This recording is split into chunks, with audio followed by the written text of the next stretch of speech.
Ready for a deep dive? We're tackling London's history today. Centuries of stories, all in one city. We're using excerpts from, well, Wikipedia. Hey, it's a good starting point, right? Gives us that broad overview. Exactly. Think of this as like London's highlight reel. Perfect for those who want to sound smart at their next trivia night. Okay, so when we think London, we think Romans, Yeah. right? Londinium. Exactly. Yeah. But our deep dive, it actually goes back way further. Before the Romans, we're talking Bronze Age. Bronze Age. Like, seriously. Oh, yeah. There's evidence, a bridge, dating back to, get this, 1750 to 1285 BC. No way. And get this, even older stuff's been found. Vauxhall Bridge area. Older than Bronze Age? Mesolithic period, can you believe that? Okay, hold up. So that means what? People were hanging out here like way before we thought. Thousands of years, my friend. This wasn't just some random spot. That bridge, the other structures, they tell us this was a prime location. The Thames. Natural crossing point. Trade, connections, the works, all long before those Romans showed up with their togas. Speaking of, enter the Romans, right? Mhm. Roughly 47 AD. They arrive, and boom, Londinium is born. And it wasn't just some outpost. We're talking a major hub. Buildings, infrastructure, the whole shebang. A basilica, even an amphitheater. Ah, Boudica. Now there's a woman who knew how to make a statement. The Iceni Rebellion. Talk about a shakeup. Londinium took a serious hit. It did. Shows you London's history. Always been about power struggles. It's a good thing the Romans, they were persistent, right? Rebuilt. And let's not forget those iconic walls they put up. Those walls define London for centuries. You can still see parts of them today. It's like touching history. And as the Roman Empire, did its whole decline thing, new folks arrived on the scene, Anglo-Saxons, set up just a hop, skip, and a jump from those Roman walls. Londonwick, they called it, right? That's the one. And it was surprisingly modern, in a way. Grid system for the streets. Very forward-thinking. It's fascinating how each era just layers on top of the last, shaping the city we know. Like a cake. A delicious, historically significant cake. With a side of Viking raids. Can't forget about those Vikings.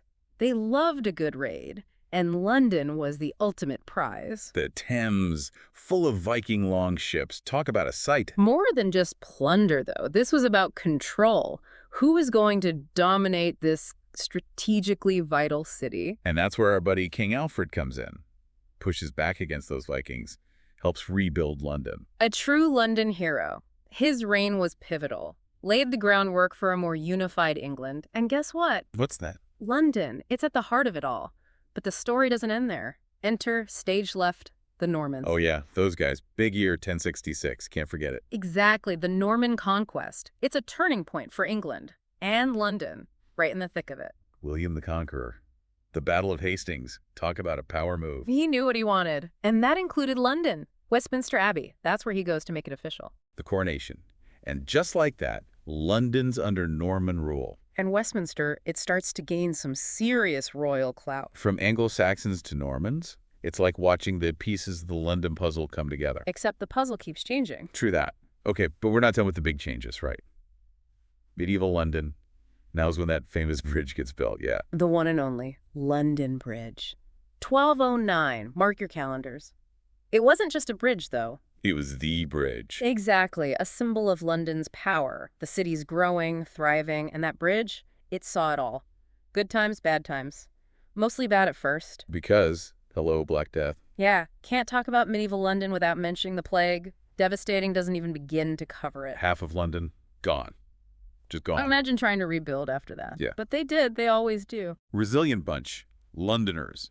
But the Black Death, that wasn't the only thing they had to deal with. Revolts, uprisings. The Peasants' Revolt of 1381, people were fed up. Inequality, injustice. It's a story as old as time, isn't it? Fighting for a voice, for fairness. Yeah. You see that throughout London's history. Absolutely. Londoners, they're not afraid to make themselves heard.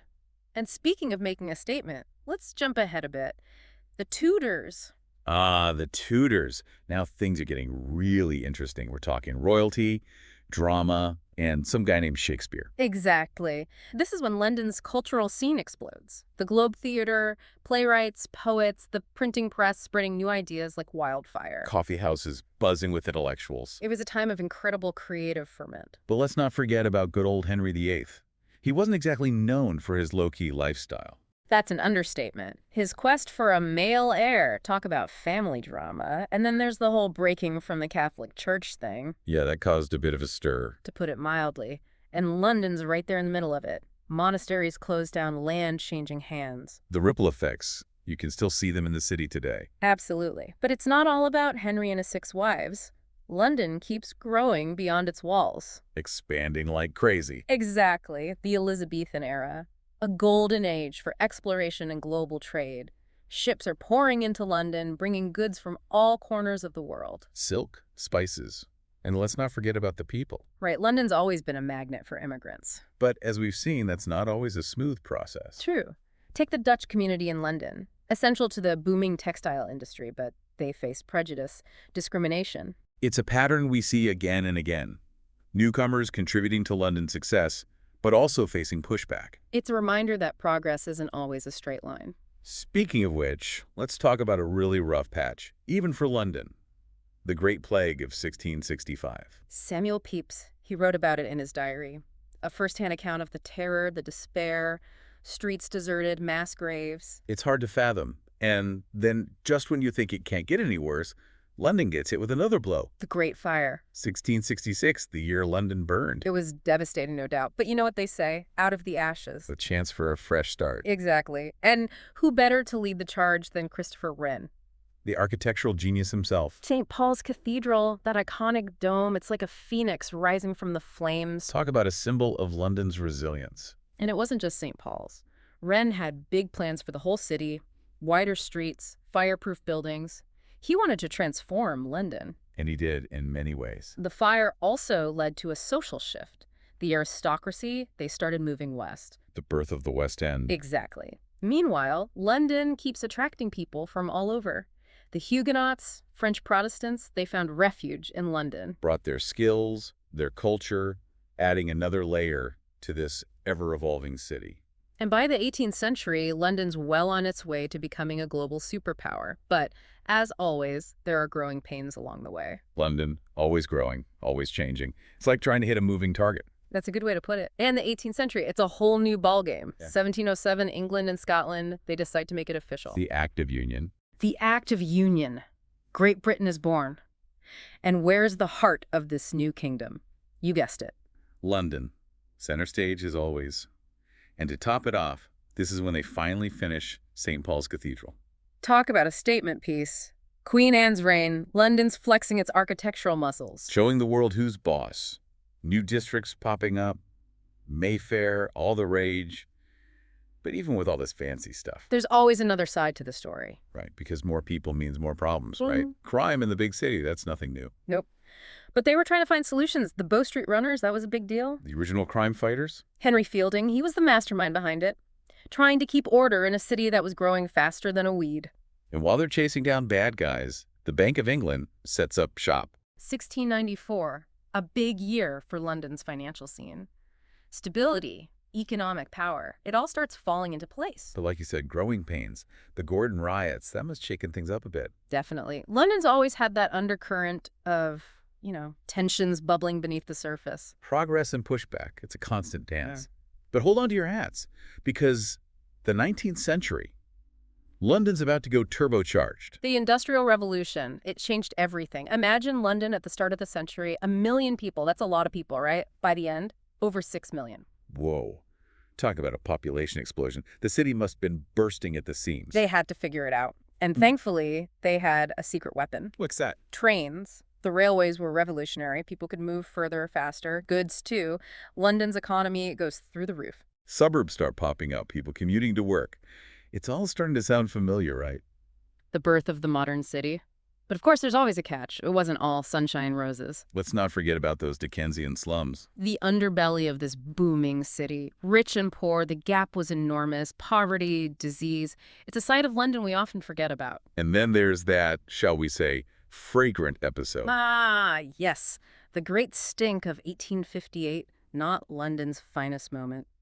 Sewage in the Thames. That's a big yikes from me. Parliament practically had to wear gas masks. That's how bad it was. Something had to be done. And enter Joseph Bazalgette, the sewer king. The man, the myth, the legend, his sewer system, that was a game changer. Public health improved dramatically. Bazalgette, we salute you. Mm. But it wasn't all doom and gloom, right? The Great Exhibition, now that's something to be proud of. 1851, London on full display.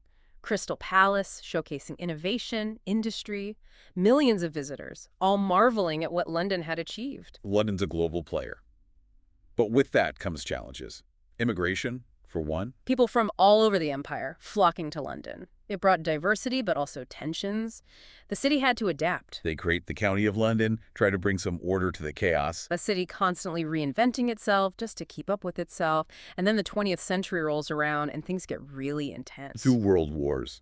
The Blitz. Talk about testing London's spirit. But even in the darkest hours, Londoners endured. Those images of people sheltering in the underground, it's a testament to their courage. And that spirit of defiance, it never went away. They rebuilt, they adapted. The post-war years were tough. Rebuilding, integrating new waves of immigrants, creating the welfare state. It was a time of massive social change. And through it all, London kept moving forward. The swinging 60s, punk rock, Britpop.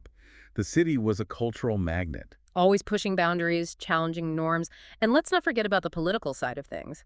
London's government, it went through some serious makeovers. From the Greater London Council to the Greater London Authority, it's like they were trying to find the perfect outfit for this ever-evolving city. And by the time we get to the 21st century, London's a global powerhouse. The 2012 Olympics, what a moment. The world watched as London put on a show. But those Olympics, they also highlighted some of the challenges facing the city. Housing, sustainability, inequality, these are big issues not just for London, but for cities around the world. And then there are the events that shook the city to its core.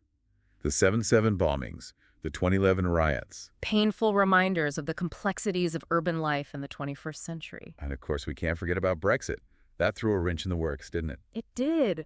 London's relationship with Europe, its place in the world, it's all in flux. It's mind-blowing when you think about it. From those first settlers by the Thames to this global metropolis, London's been through it all. And it's still going. That's the thing about London. It never sits still. It keeps changing, growing, adapting. It's like a living, breathing organism, always evolving. So, as we wrap up our deep dive into London's history, remember this? This isn't the end of the story. It's just the beginning. London's story is still being written, and you, dear listener, you're a part of it. Go out there, explore the city, and discover your own piece of London's incredible history. Thank you for listening. If you love history, don't forget to subscribe to History with Bree and Peter. Join us for more fascinating stories from the past. Hit that subscribe button and never miss an episode.